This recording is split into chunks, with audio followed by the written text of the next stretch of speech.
You talk about artificial intelligence, you talk about robotics. I think there are some industries where you can make the argument, maybe in the year 2030, 2035, 2040, the human workforce will not be at the same percentages as they are today. I don't think you can make that argument when it comes to civil engineering. We're going to need young engineers to go ahead and problem solve and to be creative in their thought process when it comes to design, when it comes to build, when it comes to schedule. I think it's really one of the more ideally set up industries for this AI revolution that we're going to see take place in our lifetime.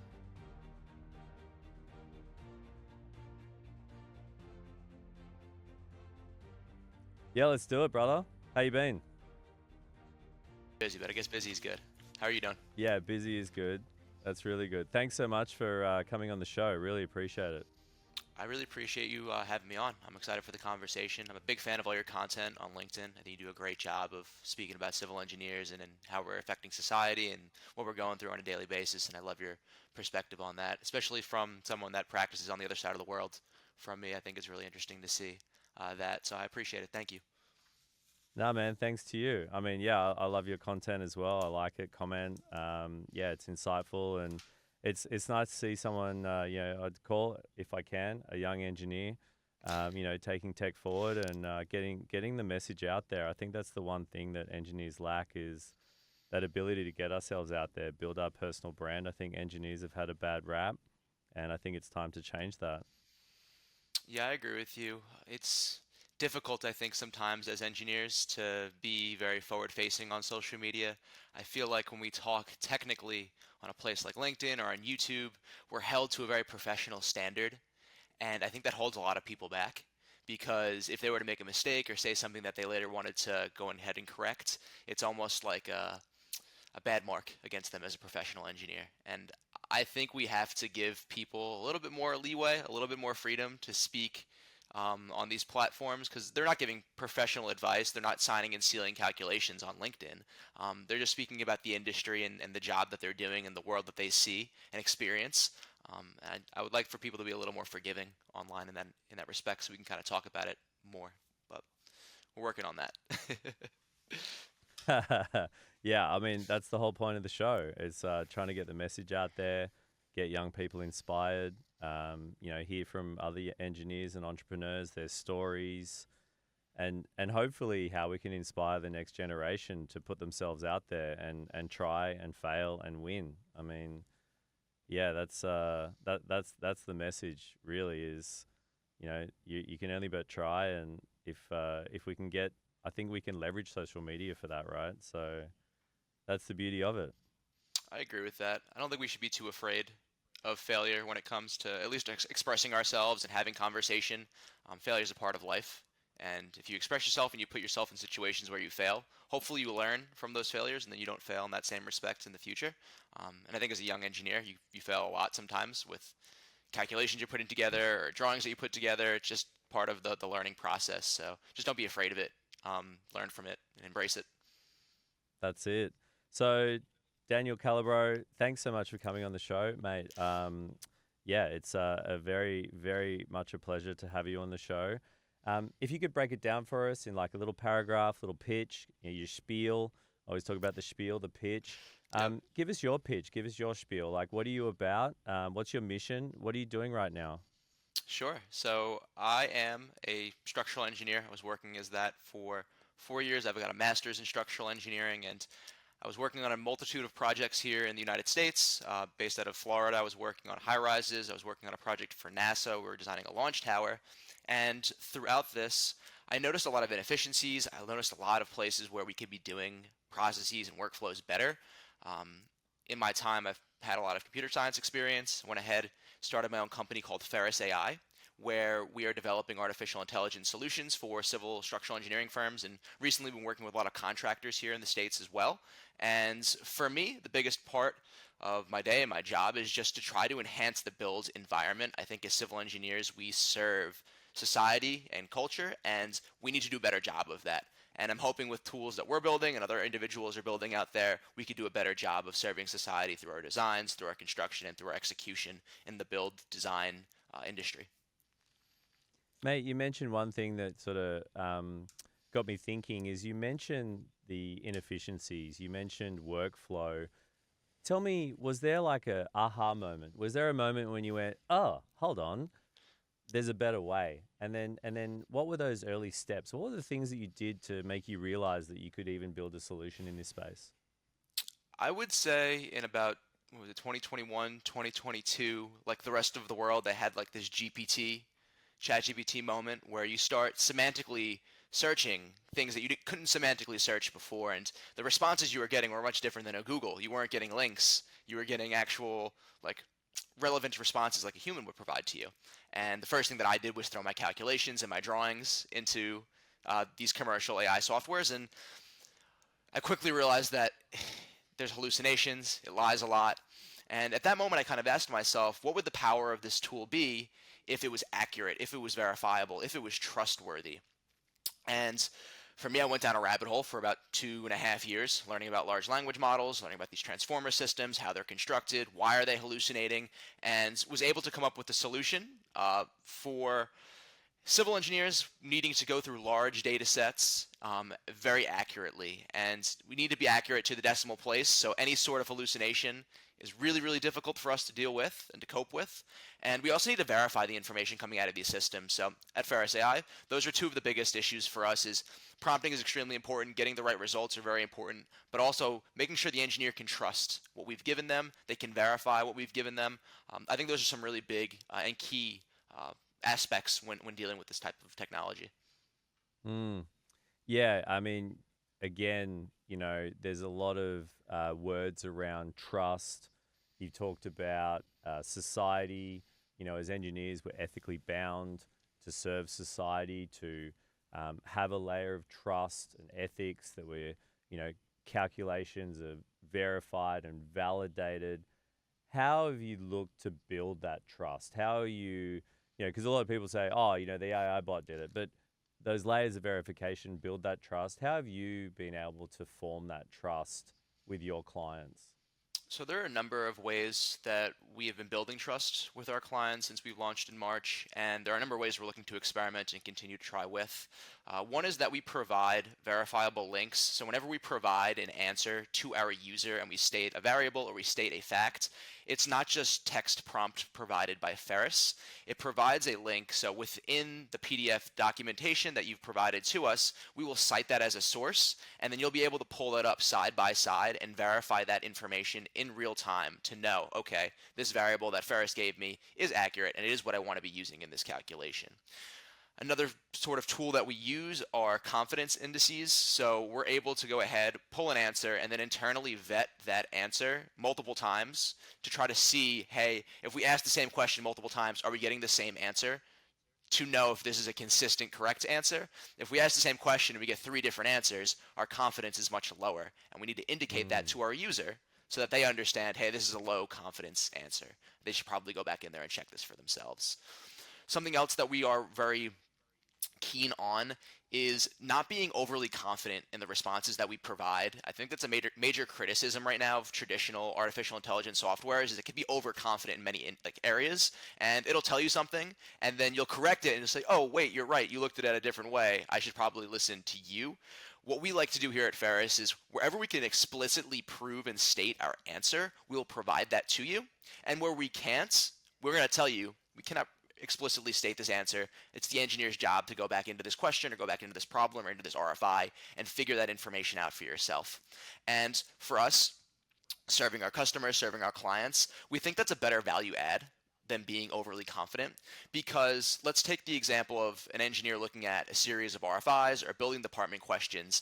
If we were to say, hey, we can answer 80% of these, but they're confidently answered and the accuracy is sort of ambiguous, it's in that 70 to 80% range, is there really a value add if the engineer needs to go back and look at every question and review every question? There's really no value add there. So we would rather take that series of questions and say with 99.9% certainty, hey, we can answer 50% of these and we can cite our sources on where we got the answer for those. We would much rather do the latter and provide, I guess the statistical number would be less. So on a report or on a schedule, it might not look as pretty. But when the engineer is actually trying to use the information we're giving them, it actually means more to them. It's actually more a value add to them because they know in the end, hey, I can actually trust this system that's going to tell me when it's wrong or tell me when it doesn't know something as opposed to something that's going to be overly confident. So those are some of the techniques and strategies that we're trying to implement and trying to teach users on. I think there's a big educational hurdle in having engineers understand all of this as well. So trying to juggle multiple things at one time, but we're working on it for sure. Mm. Yeah, I mean, I could see how you've got, a client, you've got confidence, you've got trust. You talked about confidence scoring, thinking Yep. even, okay, well, maybe there is a trust score almost. Yep. And then how have you got to get engineers to pick this up and understand something like that quite quickly? Because there is a lot of people who don't trust the tech. There's a lot of people saying that it's not reliable. Like you mentioned, it might hallucinate. How do Mhm. you get the engineers to trust the AI engineer? I think a lot of it is education. I think you need to teach them on what these systems are. AI is a very new technology. As a society, we've really only been using these transformer-based large language model systems for 3 years now at most. So people who were early adopters to this technology, I mean, it's still in its infancy. And now you go to engineers and you go to engineering firms, people that might have used it once or twice in their life, they really don't understand the breadth of the technology. So what we do at Ferris, and we've had a lot of success with this, is we implement pilot programs at companies. So we're not just blindly giving our software to engineers and saying, hey, go use this software, go run with it, and enjoy. We've actually found that has a high rate of failure because, again, the engineer is not educated on the software, on the technology. Do they trust it? How do they trust it? What do I do with it? These are all questions that we've received from clients. So we really believe that, at least in the civil engineering space, a more white glove onboarding process is required where we sit down with engineers on a biweekly basis. We talk about different prompts, we talk about different verification mechanisms that we're deploying on our platform, and we really try to put them through like a 3 month course on AI and learning in real time with their projects, with their data, how this technology can actually provide value to them as the engineer. And we've been having really good success with that. I think the engineers that are working through these pilot programs are learning a bunch about artificial intelligence. They're learning way more than they would if you were just to give them like a GPT with no training or to give them even a Ferris with no training. I think it's really like you have to teach the engineer how to use these technologies. So that's what we're trying to do here. Mm, mm. Yeah, I like that. I mean, we often say here in Australia, it's crap in, crap out. So, whatever you put in, if it's no good, you're going to get something bad out.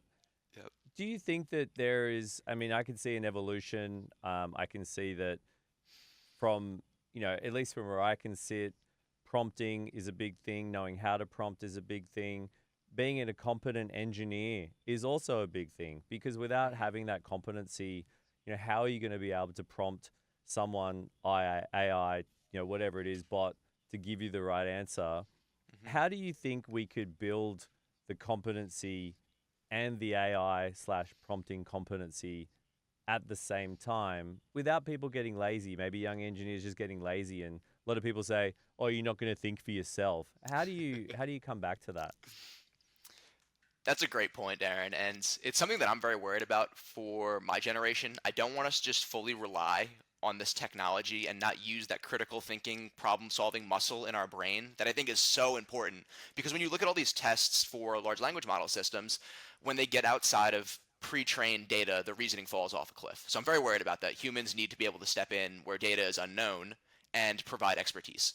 To answer your question, how do we get better at prompting? How do we get better at asking these systems to perform tasks for us? So something that we do here at Ferris is we create recipes with our customers and our clients. What is a recipe? A recipe is a standard operating procedure on how a specific task is done.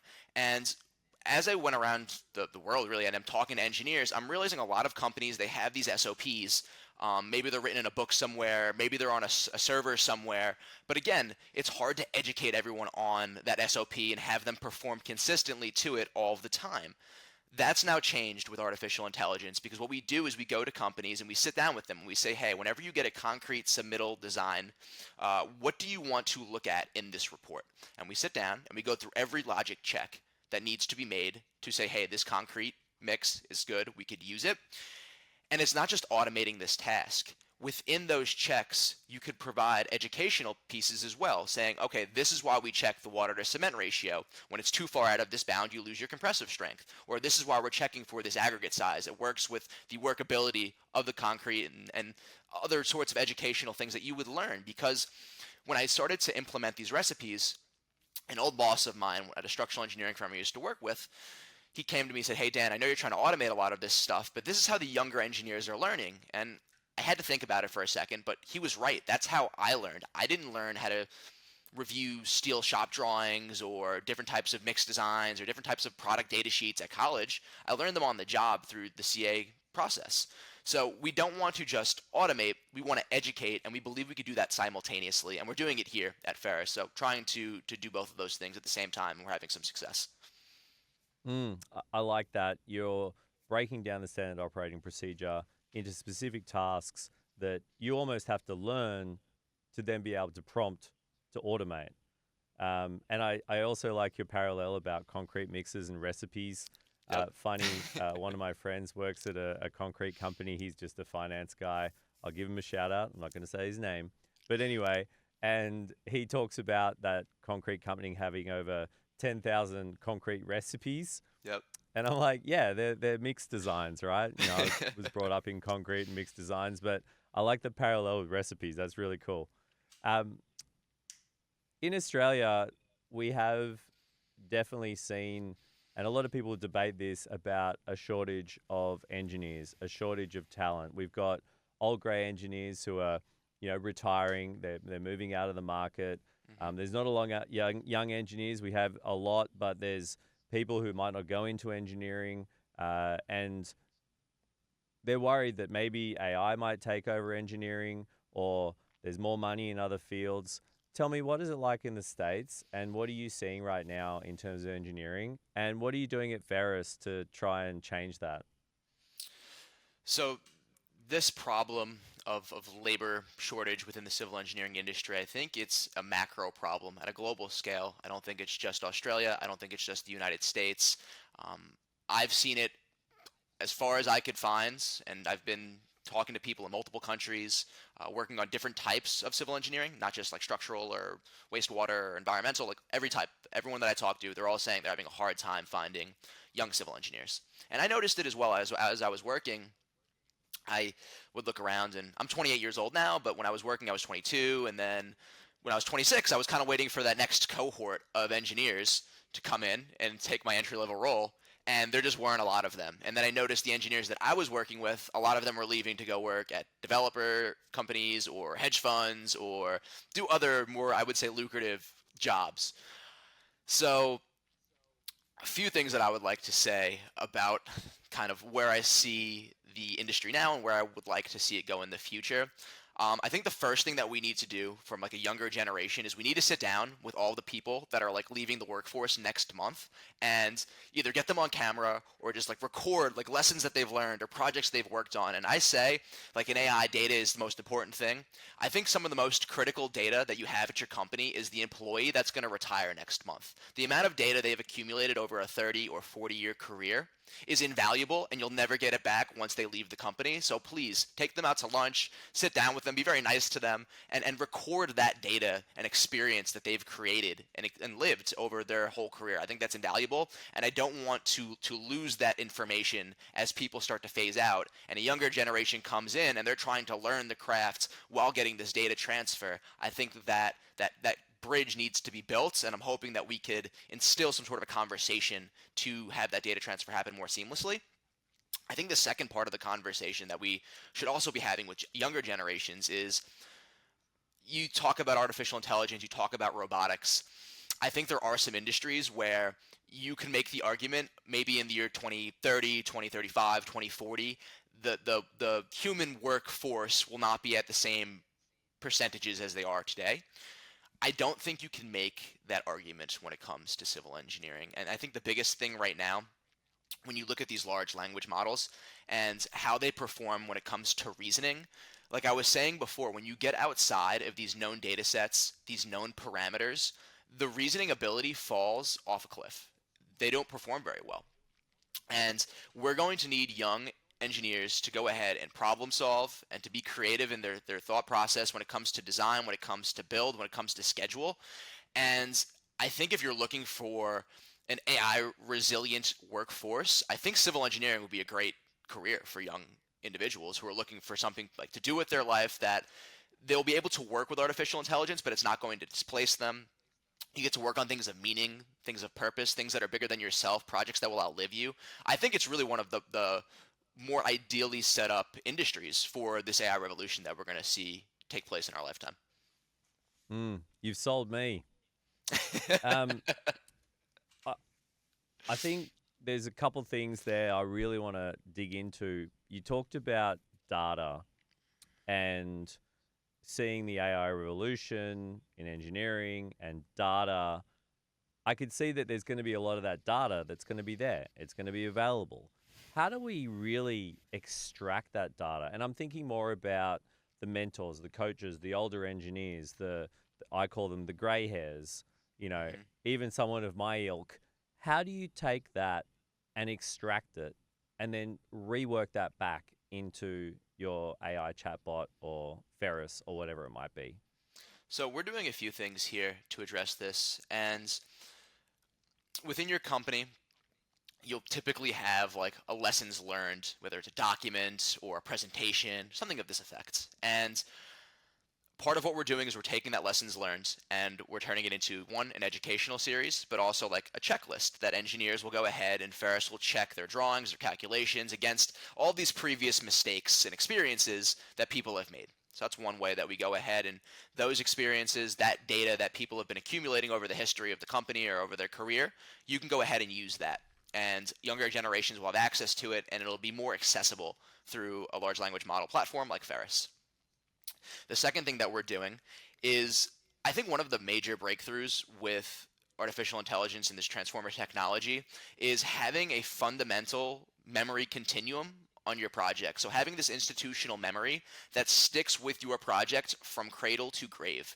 No matter who leaves your project, no matter who enters your project, the large language model is always there in the background, recording the information and the data that's being produced throughout the life cycle of this project. So that way, if an engineer leaves halfway through and another one comes on, that knowledge gap that would occur in the past where you're sitting down trying to work through someone's drawings, trying to work through someone's calculations, you can now speak to your project. And I think that's a really fascinating aspect of large language models is they personify inanimate objects. So you have this building that you're building. In the past, you couldn't go talk to it. You had to go read drawings and look at calculations and look at submittal reviews. Now, if you go ahead and embed this all into a large language model, you could speak to your house. You could speak to that office building that you had built or that you're building to get a better understanding of what went into it before you were there and kind of where you need to go into the future. So that's something that we are deploying here at Ferris that engineers really seem to like and the companies really are enjoying because, again, that knowledge gap is very costly. Mm. Yeah, I mean, first thing obviously is, I'm going to be like, why is my project delayed? Yeah, if I don't know About the that. answer to that question, I mean, that's a problem. Um, but I often think too, like, I go, oh, if I was ever going to sell my house, would I give the next owner like my manual? Would I tell them they had to do this once a month or that once a year or Hmm. this other maintenance task? Those things aren't explicit. They're not written down. And to think I could even have my own, uh, you know, as you mentioned, memory continuum, love the word, for my house.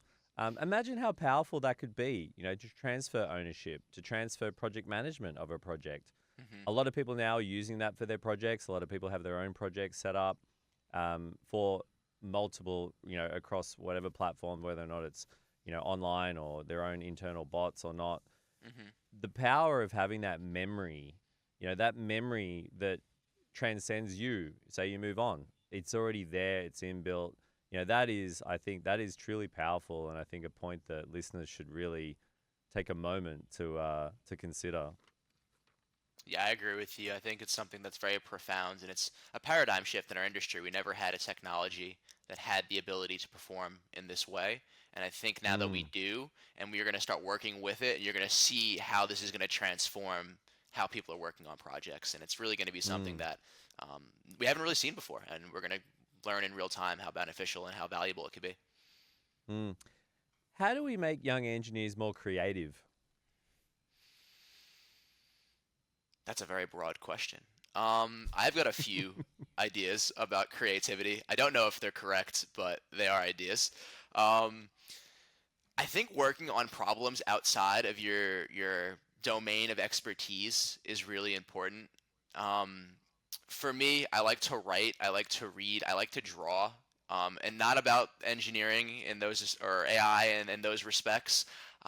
I think you could pull a lot of I would say creativity from other aspects of life. And I think you see this oftentimes when architects design buildings, if they want to design it to look like some sort of more natural structure, or when people are like designing planes and they want them to look more like a specific type of a bird. And you take inspiration, whether it's from nature, whether it's from other humans and how they're dealing with problems and solving problems, and you can go ahead and apply that to what you're working on. Uh, that's something that I did when I was designing Ferris, because one of the problems we were trying to solve was, okay, we need to access a large amount of data and we need to do it accurately. How are we going to go ahead and do that? Well, with these commercial AI systems, you're able to have a context window of 128,000 tokens, which is about 100,000 words.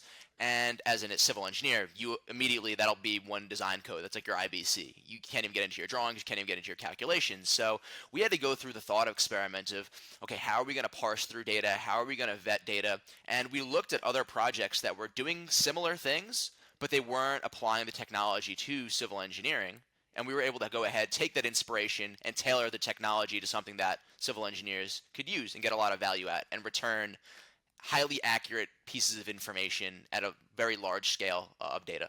So I think being a domain expert is very important. I'm not saying don't do that, but to be more creative, to find other ways to solve problems or to look at things in a different light, I think it's really important to just take yourself out of the problem sometimes and put yourself into something that will put you into a more creative light. Mm, mm. Yeah, I totally agree. Trying to find solutions to problems that are outside your niche, or you know, you mentioned drawing, getting people off a screen, maybe out on a construction site, seeing how Yep. things get built, done. Those skills are transferable.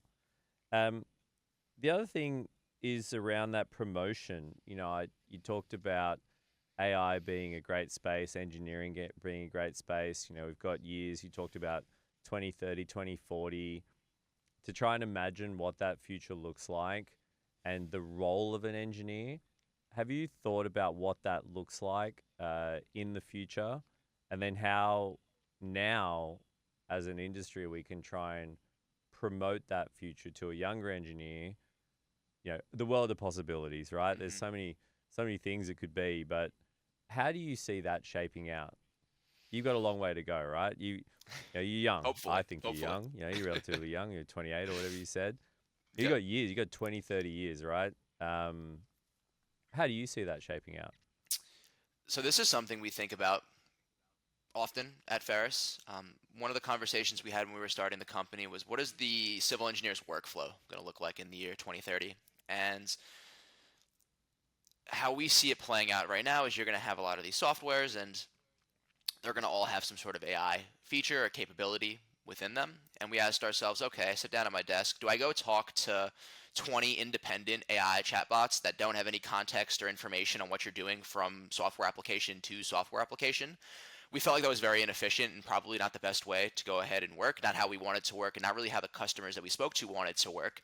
So, how we're positioning ourselves here at Ferris is we're trying to put ourselves in the center of that workflow and being those bridges or those pipes that link all of these massive data pools that you use on a daily basis together to go ahead and perform workflows in ways that engineers weren't able to perform them in the past. I'm really excited about that for sure. But I guess from like a more macro perspective, like where do you see the civil engineer as a member of society in the future? I think we're going to be ever more, like increasingly more valuable in society. I mean, basic economics is supply and demand. And if we want to sit here and talk about how the supply of civil engineers is shrinking over time and the demand is only increasing, the services that we provide to society are invaluable. And an old professor of mine, Professor Letchford. He's an Australian as well, but he was my professor at Rensselaer Polytechnic Institute. I remember him telling me something where engineers provide, civil engineers specifically, provide the common wealth on top of which all other wealth is provided and created. So, in those profound words, I believe that civil engineers are going to continue to do that great job of providing that common wealth on top of which all other wealth is created. And I think moving into the future, that will not change. It will just become even more important, and there might be less of us to do it. So, we need to think of smarter ways to do this kind of work. Yeah. Well, obviously he was a legend because he was Australian. Yes, he I is a mean, legend. let's be honest. Like that's just number one. Um, and I really like the analogy. The Commonwealth. I often talk about uh, the foundation. The systems, the roads, the drainage, the things that are underground. And that's Mhm. the things I always find that society and people do take for granted.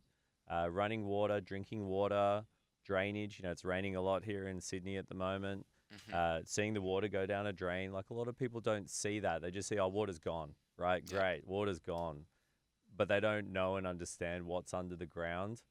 And then to layer that on the Commonwealth, foundation, Commonwealth, underground, there's just so many analogies in that I think are really worth engineers promoting more because it's usually what you can't see. And that's the thing. Maybe the lecturer was trying to point to that is it's usually things you can't see that are things that have the most impact. Mhm. And that's what I find in engineering. Like people see a wall, they see a beam, they see a column, but they don't understand what's inside it. And that Mhm. for me is the curiosity that we need to tell people about and get people more excited to promote it. Um, yeah, even just some reflections from my end, I guess. I'm No, rambling I on. understand. Don't let me do that. No, I totally agree with you there. That curiosity bit is extremely important, and I think there are some good content creators online. Like you've got a really good podcast here. I know there are other people like on Instagram and on TikTok that go ahead and they create a lot of civil engineering content, but trying to get younger people enthralled with that, it's still a problem that we're trying to solve every day. And I think people are intuitively wanting to build and wanting to create, whether it's with art, whether it's with software, whether it's with civil engineering. So I think if we could really show them that creative aspect, that problem solving aspect, and how when you build a building or you build a bridge or you build one of these underwater reservoirs or something like that, your energy goes into that project, and a part of you will always live in that project. As an engineer, you believe in the conservation of energy. So the energy that you're putting into these calculations, that it's going into this concrete that's getting poured for this site, a part of you is getting embodied into that structure, into this infrastructure that will outlive you as an engineer. And I really think we should tell people more about how we do that, and we have that opportunity as civil engineers. I don't take it for granted. It's one of the many things I like about this profession. Yeah. Everyone talks about like embodied carbon, Hmm. embedded carbon. Now we're talking about, embedding engineers into structures that will outlive them. Oh, it's so whimsical, but it's so cool to think that. I often, I've got kids and we go driving and I'm like, oh yeah, I put a big pipe under the ground there. They're like, great, Dad. Can't even see it. I think I've, built a few reservoirs and I can point to something that's above ground. They're like, great, a big green tank. Um, Luckily, I've been involved in some development work, which, playgrounds, which is a bit different. But yeah, it's definitely a good parallel. Um, why Ferris? Why the name Ferris?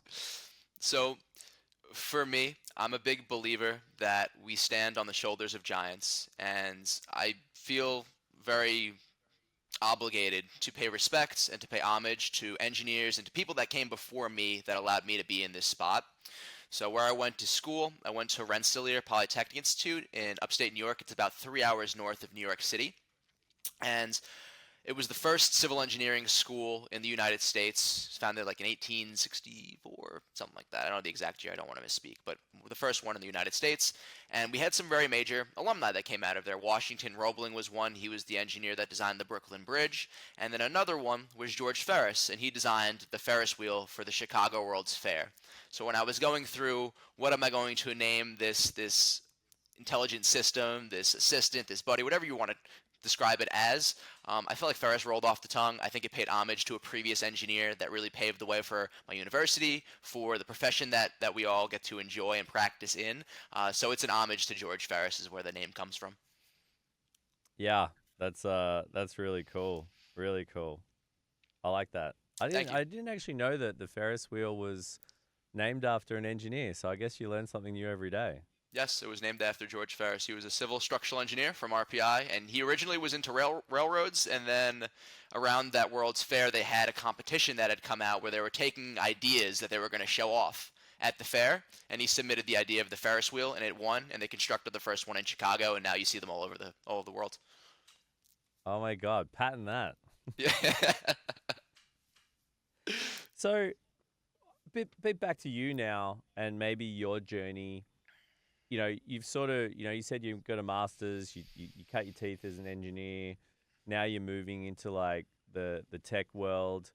How have you had to change as an engineer throughout that journey? That's a really good question. I've changed a lot throughout that journey, so I'm trying to figure out exactly which ones to pick on. Um, well, I would say in high school, I was a good student. Like I took advanced placement courses, I was good at math and science, and it seemed to come naturally to me. And I would say in high school, I didn't develop the best study habits. So I went to RPI, very prestigious, very difficult engineering school. And my first semester, I didn't know how to study. And I remember I got like my first C on an exam that I'd ever gotten in my life. And I freaked out. I was like, oh my gosh, I was getting straight A's my entire life, and now I got a C in this class. So I first had to teach myself how to study, and I had to learn the importance of like sitting down and like focusing my time and my energy very, very powerfully. And we live in a world with so many distractions today, whether it be your phone, whether it be any notification that you're getting on your computer.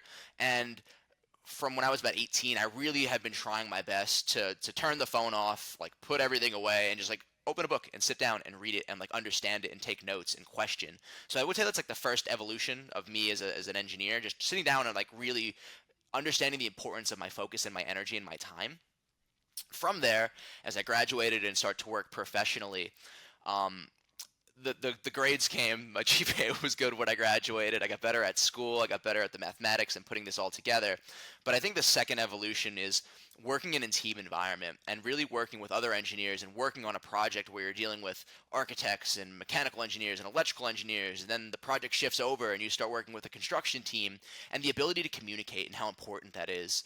I think as engineers, I think as humans, we could all become better communicators. And for me, when I started to work professionally, I saw engineers that had great designs, that had great drawings and great specifications, and they just didn't have the ability to communicate that properly, and it led to a lot of problems on a project. And I think that they became very frustrated. The team became very frustrated. So for me, I've been trying my best for the past 5 years now to become a better communicator, whether it be with how I speak, with how I listen. I think listening is also just as equally as important to speaking when it comes to communicating. How I put drawings together, how I put calculations together, and always having the understanding that this work is going to outlive me, and I should be as clear and articulate in the work that I do, so that way when someone comes and looks at what I've done, maybe in 50 years and I'm no longer here, they can understand it like I was still here. And I think AI is going to have a great ability to transcribe what I've done and tell them about how I went through the design process of something that someone's looking at when I'm no longer here as well. So I would say at first learning how to actually be a student, how to study, how to become an actual engineer was really important. And now I'm working on that communication and again, spreading the message and spreading what you're working on, I think was another change and evolution that I had in myself as a person and as an engineer. Mm. Do you feel like on that now you're almost becoming more of a salesman because of the fact that you've founded a business that you have to now sell? Okay, so founding a company, it definitely takes you out of the typical technical engineering role. I wear many different hats every day, whether it be sales or marketing or legal or financial. There are so many different hats that I have to put on and I have to become knowledgeable on and almost an expert on in order for my company to operate properly. Part of it, yes, I guess it does come with selling. I guess you have to be able to go ahead and sell, but I've noticed that the better your product is, the easier it is to sell. So for me, when I sit here and I sell civil engineering to you, you say that you're sold. I don't think I'm a great salesman at the moment. I just think what I am selling is so undeniably great, and our profession is so easy to sell that when done properly or just at least adequately, you could see how persuasive it could be to somebody. So, yeah, part of it is definitely a sell, but again, what are we selling? If it's easy to sell, it makes me sound better than I probably am. I think the salesman gets a lot of negative connotation. Like car salesman, house agent, whatever, real estate agent. I Hmm. I think there is so much negative connotation, but you definitely answered it well. You're basically saying the product speaks for itself. I don't even need to try and sell it. So yeah, I mean that sounded very well rehearsed, but well It was the done. first time I said it. I appreciate it.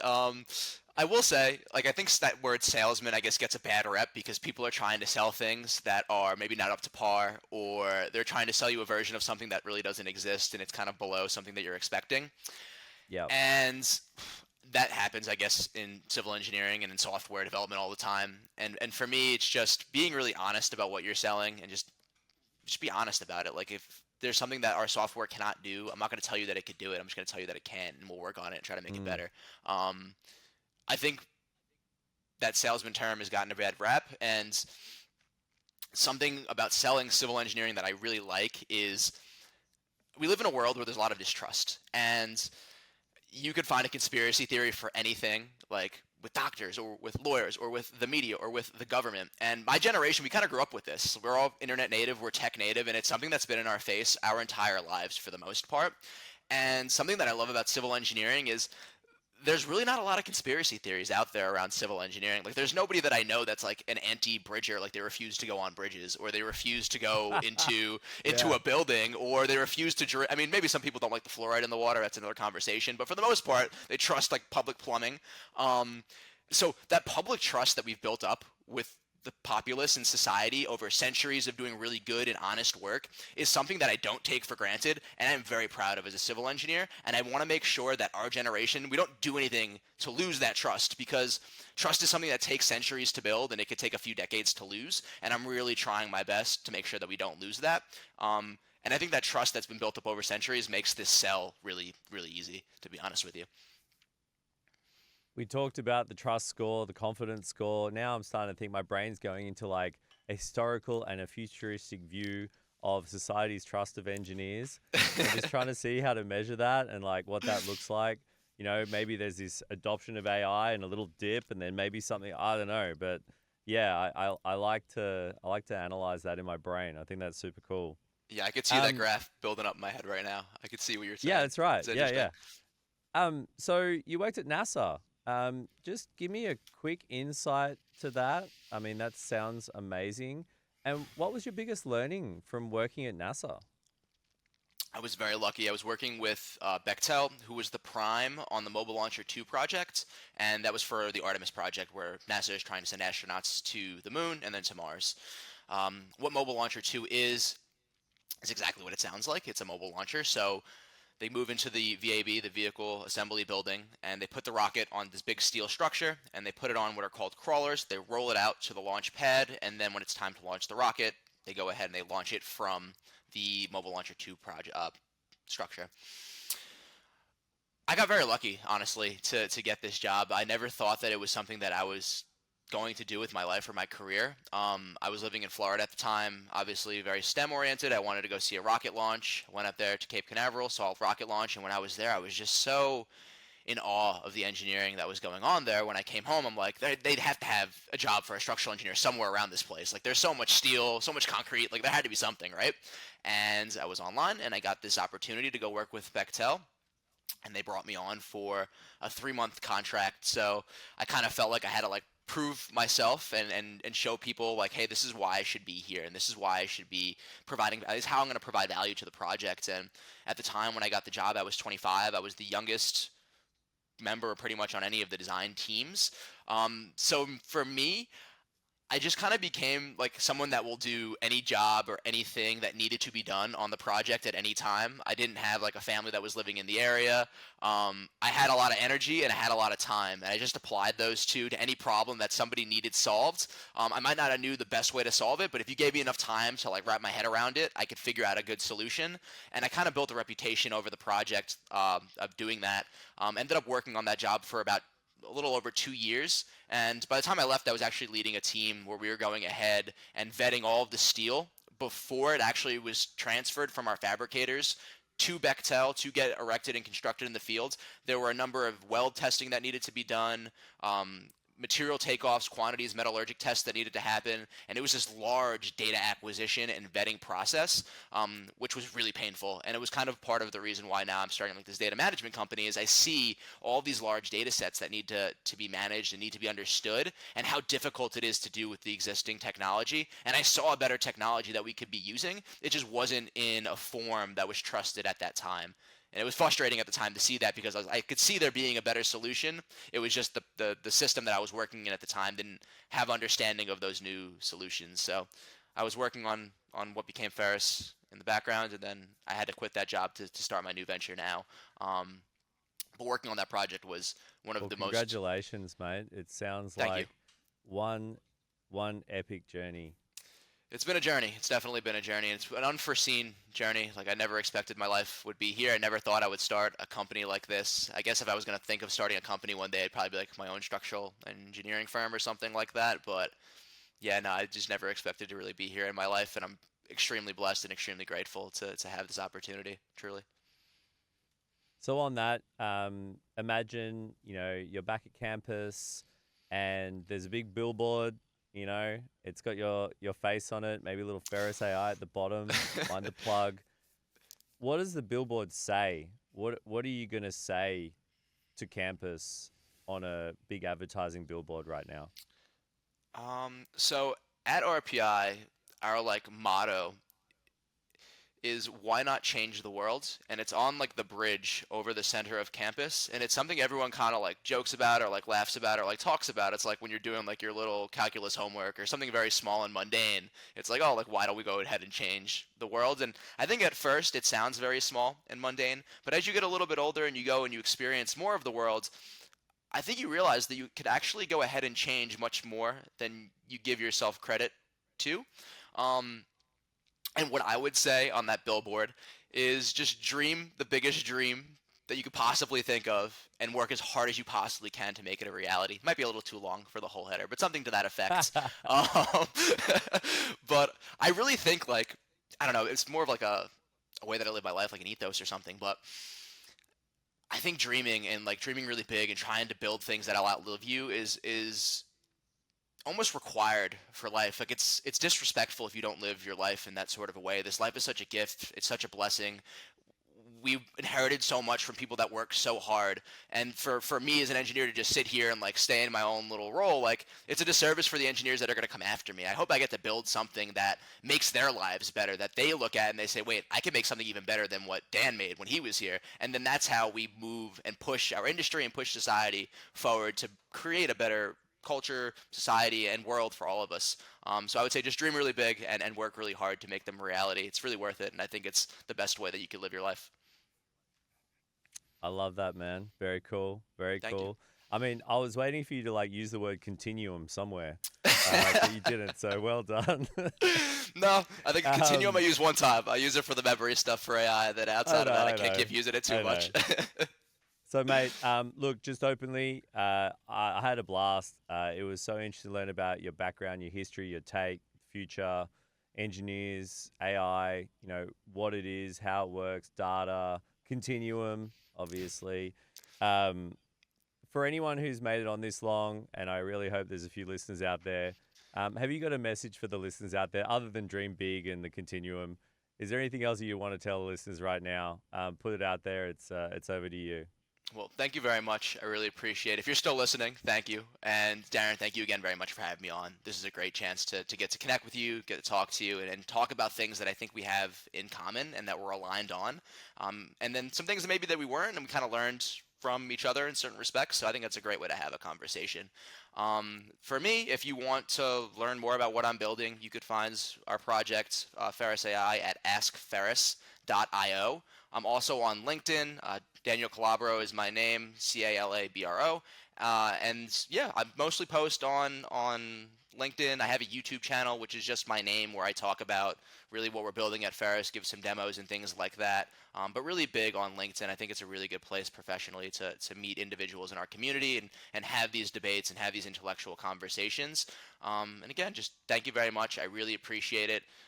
We live in a world that like is super pessimistic sometimes, and I would just ask everyone to not be so pessimistic and try to be as optimistic as we can and try to build a better world that we all want to live in. That's all we really could do is just fight for that better world, and let's just keep fighting for it and building it and enjoying the ride. So thank you, Darren. I appreciate it. No, thanks, Dan. Thanks so much, mate.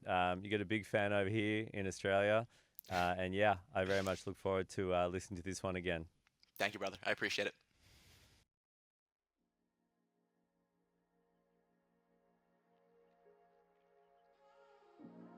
Thanks so much for listening. I really hope you enjoyed that podcast. Please like and subscribe. It helps us reach so many more aspiring engineering professionals and entrepreneurs. You can find us on LinkedIn, Spotify, and YouTube.